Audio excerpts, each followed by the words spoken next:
नमस्कार मंडळी, श्री स्वामी समर्थ. स्वागत आहे तुमचे माझ्या यूट्यूब चॅनलवरती. आजचा दिवस तुम्हाला खूप छान सुखाचा आनंदाचा जाऊ हीच मी स्वामींच्या चरणी प्रार्थना करते आणि आज या नवीन व्हिडिओला सुरुवात करते.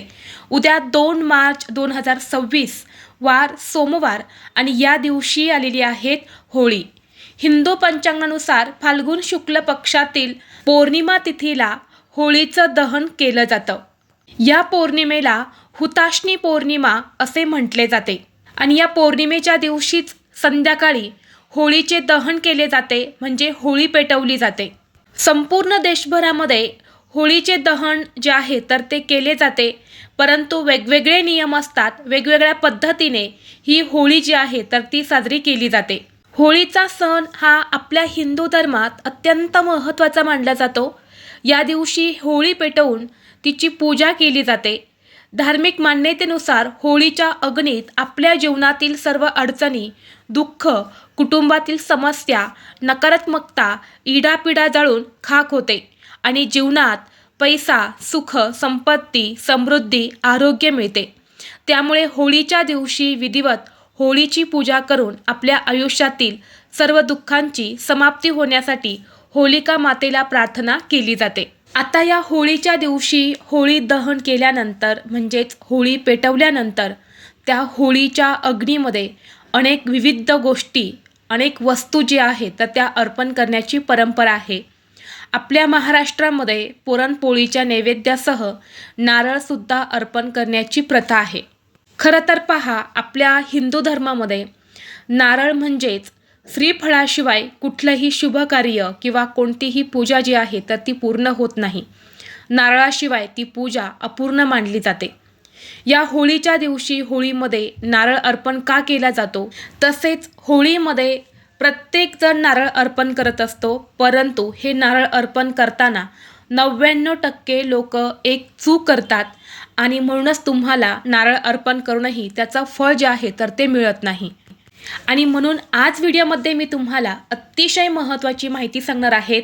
उद्या सोमवारी होळीच्या दिवशी होळीत नारळ अर्पण करण्याची योग्य पद्धत कोणती आहे आणि हे नारळ अर्पण करत असताना आपल्याला एका मंत्राचं पठणसुद्धा करायचं आहे. तर हा मंत्र कोणता असणार आहे आणि जर तुम्ही मी सांगितल्याप्रमाणे जर हा नारळ होळीमध्ये अर्पण केला तर नक्कीच तुमच्या घरातील इडापिडा, नजरबाधा, दारिद्र्य, नकारात्मकता संपून घरात अखंड लक्ष्मी वास करेल आणि कुटुंबाची भरभरून प्रगती होईल. तर कशा पद्धतीने हा नारळ अर्पण करायचा आहे याबद्दलची संपूर्ण माहिती या व्हिडिओमध्ये मी तुमच्यासोबत शेअर करणार आहे. त्यामुळे तुम्ही हा व्हिडिओ स्किप न करता शेवटपर्यंत नक्की पहा. चॅनलवरती नवीन असाल तर सबस्क्राईब करा आणि असेच माहितीपूर्व नवनवीन व्हिडिओ पाहण्यासाठी बेल आयकॉनलाही प्रेस करा, म्हणजे जेव्हा कधी मी नवीन व्हिडिओ अपलोड करेल त्याचं नोटिफिकेशन सर्वात अगोदर तुम्हाला भेटेल आणि तुम्ही एक पण व्हिडिओ मिस करणार नाही. तसेच हाईप बटनला देखील क्लिक करा. तर पहा, आज या व्हिडिओमध्ये मी तुम्हाला जी माहिती सांगणार आहे किंवा जो उपाय सांगणार आहे तर हा उपाय आपल्याला उद्या 2 मार्चला संध्याकाळी होळी पेटवल्यानंतर हा नारळाचा उपाय जो आहे तर तो करायचा आहे. बऱ्याच घरांमध्ये जवळपास सर्वच जण होळीच्या दिवशी होळीच्या अग्नीमध्ये नारळ अर्पण करत असतात आणि होळी दहनामध्ये जी होळीची अग्नी असते तर ती अत्यंत पवित्र, आध्यात्मिक मानली जाते आणि म्हणून होळी दहनाच्या वेळी त्या अग्नीमध्ये नारळ जो आहे तर तो अर्पण केला जातो आणि त्याचे आपल्याला अनेक शुभफळ जे आहे तर ते मिळत असतात. आपल्या शास्त्रामध्ये सांगितलं गेलं आहे, जर आपण होळीच्या दिवशी होळीमध्ये नारळ अर्पण केला तर आपल्या घराची आर्थिक स्थिती जी आहे तर ती मजबूत होते. कर्जाचा जो काही डोंगर आहे तर तो सुद्धा कमी होतो.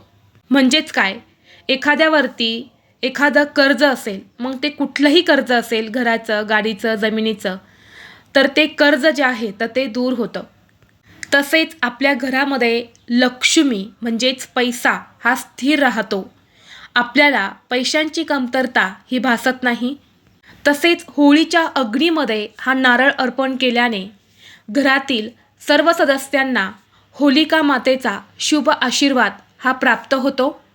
तसेच आपल्या घरात, आपल्या कुटुंबात असणारे सर्व दोष, नकारात्मक ऊर्जा, इडापिडा, दुःख, आजारपण हे निघून जाते आणि म्हणून होळीच्या दिवशी होळीच्या अग्नीमध्ये नारळ हा अर्पण केला जातो आणि नारळ हे सुख समृद्धीचे प्रतीक मानले जाते आणि म्हणून होळीमध्ये नारळ जो आहे तर तो अर्पण केला जातो.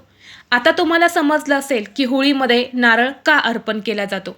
आता आपण पाहूया की नारळ अर्पण करण्याची योग्य पद्धत कोणती आहे. आता होळीमध्ये दहन करण्यासाठी तुम्हाला एक नारळ लागणार आहे आणि शक्यतो हे नारळ घेताना ज्या नारळामध्ये पाणी नसतं, सुकं नारळ जे असतं ना ते तुम्हाला घ्यायचे आहेत. जे ब्राऊन कलरचे असते आपण पूजेमध्ये वापरतो. फक्त पूजेमध्ये आपण जो नारळ वापरतो त्यामध्ये पाणी असतं.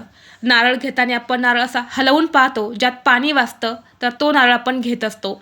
परंतु होळीमध्ये जे नारळ आपण दहन करणार असतो तर त्या नारळामध्ये पाणी नसावं असा तुम्हाला नारळ लागणार आहे. यानंतर हा जो नारळ आहे तर हा आपल्याला सोलून घ्यायचा असतो. पूर्ण सोलायचा नाही, त्याला शेंडी तरी राहील. तर अशा पद्धतीने थोडासा नारळ जो आहे तर तो सोलून घ्यायचा आहे. त्याच्यावरची जी साल असते तर ती तुम्हाला काढून घ्यायची आहे. यानंतर जेव्हा तुम्ही होळी पेटवणार आहे, होळीची पूजा करायला जाणार आहे, त्यावेळी तुम्ही हा नारळ सोबत घेऊन जाणार आहे. तर तो नारळ सोबत नेण्या अगोदर तुम्हाला हा नारळ आपल्या हातात घ्यायचा आहे.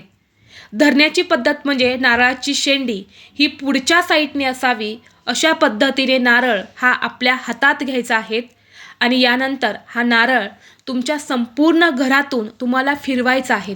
तुमच्या घरातील प्रत्येक भिंतींना तुम्हाला टच करायचा आहे. म्हणजे तो नारळाचा स्पर्श जो आहे तर तो भिंतींना करायचा आहे. यानंतर तोच नारळ तुम्हाला तुमच्या घरातील प्रत्येक व्यक्तीवरून डोक्यापासून ते खाली पायापर्यंत 3 वेळा किंवा 7 वेळा उतरवून घ्यायचा आहे. घरातील अगदी लहान मुलांपासून ते मोठ्यांपर्यंत सर्वांवरून हा नारळ तुम्हाला उतरवून घ्यायचा आहे. यानंतर हा नारळ तुमच्या घराच्या मुख्य प्रवेशद्वारावरून सुद्धा तुम्हाला वरपासून ते खालीपर्यंत 7 वेळा उतरवून घ्यायचा आहे. आणि जेव्हा हा नारळ तुमच्या वास्तूमध्ये तुम्ही फिरवणार आहेत, तुमच्या घरातील प्रत्येक व्यक्तीवरून तुम्ही उतरवणार आहेत, तुमच्या मुख्य प्रवेशद्वारावरून तुम्ही हा नारळ उतरवणार आहेत, तेव्हा तुम्हाला एक मंत्र म्हणायचा आहे. तर तो मंत्र असा आहे, ओम सर्व बाधा विनिर्मुक्तो धनधान्य सुतान्वित मनुष्यो मत्पसादेन भविष्यती न संशय. तर हा मंत्र तुम्हाला म्हणायचा आहे. हा मंत्र मी तुम्हाला खाली डिस्क्रिप्शन बॉक्समध्ये देणार आहेत, तर तिथून तुम्ही या मंत्राचं पठण करू शकता. आता हा नारळ तुम्ही मुख्य प्रवेशद्वारावरून उतरवल्यानंतरनं तो नारळ पुन्हा घरात घ्यायचा नाही. तसाच तुम्हाला घरातून जिथे तुम्ही होळी पेटवलेली आहे तर तिथे तुम्हाला घेऊन जायचं आहे आणि स्वतःवरून तुम्हाला 3 वेळा तो नारळ जो आहे तर तो ववाळून घ्यायचा आहे आणि होळीमध्ये अर्पण करायचं आहे. नारळ अर्पण केल्यानंतर तुम्हाला या होळीला 11 प्रदक्षिणा करायच्या आहेत किंवा 7 प्रदक्षिणा करायच्या आहेत आणि दोन्ही हात जोडून तुम्हाला होलिका मातेला मनोभावे प्रार्थना करायच्या आहेत. तुमच्या जीवनात किंवा तुमच्या कुटुंबात ज्या काही अडचणी आहेत, दुःख आहे, समस्या आहे, तर त्या सर्व काही होळीत जळून खाक होऊ दे आणि जीवनात सुख समृद्धी, ऐश्वर्य, उत्तम आरोग्य आणि भरभराट होऊ दे अशी मनोभावे तुम्हाला प्रार्थना होलिका मातेला करायची आहे. यामुळे नक्कीच आयुष्यातील सर्व दुःखांची समाप्ती होते. हा उपाय घरातल्या एका व्यक्तीने केला तरी त्याचं जे फळ आहे, त्याचा जो लाभ आहे तर हा संपूर्ण कुटुंबाला मिळत असतो. संपूर्ण कुटुंबाची प्रगती होत असते आणि म्हणून घरातील एकाच व्यक्तीने हा उपाय करायचा आहे. घरातील प्रत्येक व्यक्तीला वेगवेगळा उपाय करण्याची गरज नाही. तर अशाच पद्धतीने तुम्हाला उद्या होळीमध्ये नारळ अर्पण करताना मी सांगितल्याप्रमाणेच तुम्हाला नारळ अर्पण करायचं आहे. बरेच जण काय करतात, नारळ घेतात, होळीची पूजा करतात आणि यानंतर नारळ जो आहे तर तो होळीमध्ये टाकत असतात. परंतु ही नारळ अर्पण करण्याची योग्य पद्धत नाही. होळी म्हणजे काय तर आपल्या जीवनातील, आपल्या आयुष्यातील सर्व नकारात्मकता, दुःख, दारिद्र्य संपवण्याचा दिवस आहे आणि नारळ त्यामुळेच होळीमध्ये अर्पण केला जातो आणि म्हणून नारळ हा योग्य पद्धतीनेच होळीमध्ये अर्पण केला गेला पाहिजे. त्याचबरोबर जर तुम्हाला घरामध्ये सतत पैशांच्या आर्थिक अडचणी येत असतील, घरामध्ये पैसा टिकत नसेल, कष्ट आणि मेहनत करत आहे, परंतु त्या कष्टाला यश मिळत नसेल, सतत तुम्हाला इतरांकडून उसने पैसे घेण्याची वेळ येत असेल किंवा तुमच्यावरती एखादं कर्ज असेल, तर यासारख्या सर्व आर्थिक समस्या दूर होण्यासाठी तुम्हाला महाशिवपुराणात सांगितलेला एक उपाय सांगणार आहेत आणि हा उपायसुद्धा आपल्याला उद्या होळीच्या दिवशी संध्याकाळी करायचा आहे. उपाय करण्यासाठी तुम्हाला एक नारळ लागणार आहेत आणि हा उपाय आपल्याला संध्याकाळी 6 वाजल्यापासून ते रात्री 12 वाजेपर्यंत कधीही करता येणार आहे. उपाय करण्यासाठी एक नारळ घ्यायचा आहे, 1 रुपयाचं एक नाणं लागणार आहे. या 2 वस्तू तुम्हाला घेऊन तुमच्या देवघरासमोर आसन टाकून आसनावरती बसायचं आहे. 1 रुपयाचं नाणं हे तुम्हाला नारळावरती ठेवायचं आहे आणि नारळ हा दोन्ही हातामध्ये घेऊन तुम्हाला 21 वेळा महामृत्युंजय मंत्राचा जप करायचा आहे. त्यानंतर घरामध्ये जेवढे पण सदस्य आहे त्या घरातील प्रत्येक सदस्याच्या डोक्यावरून 7 वेळा हा नारळ तुम्हाला उतरवून घ्यायचा आहे. यानंतर हा नारळ घेऊन तुम्हाला जिथे कुठे पेटती होळी आहे तिथे जायचं आहे. नारळ दोन्ही हातामध्ये घेऊन त्या होळीला 7 प्रतिक्रमा करायच्या आहेत, 7 प्रदक्षिणा करायच्या आहेत. यानंतर हा जो नारळ आहे तर हा तुम्हाला होळीमध्ये अर्पण करायचा आहे. दोन्ही हात जोडून तुम्हाला माता लक्ष्मीचं स्मरण करून आपली इच्छा मनोकामना जी आहे तर ती व्यक्त करायची आहेत. तर हा महाशिवपुराणात सांगितलेला उपाय आहे, तो सुद्धा तुम्ही उद्या होळीच्या दिवशी करू शकता. त्याचबरोबर या होळीच्या दिवशी होळीमध्ये कापूर आणि लवंग टाकल्याने पूर्वजांची सर्व पापं दूर होतात आणि प्रखर पितृदोष हा दूर होतो. म्हणून तुमच्या घराला पितृदोष असेल तर उद्या नक्कीच तुम्ही होळीमध्ये 2 कापूरवड्या आणि 2 लवंगा या नक्की टाकायच्या आहेत. तसेच घरातील स्त्रियांना काही त्रास होत असेल, शारीरिक मानसिक किंवा काही आजार असेल तर अशावेळी स्त्रियांनी होळीच्या अग्नीमध्ये शेणाच्या गौऱ्या ज्या असतात तर त्या टाकायच्या आहेत. यामुळे स्त्रियांचे सर्व त्रास जे आहेत तर ते दूर होतात.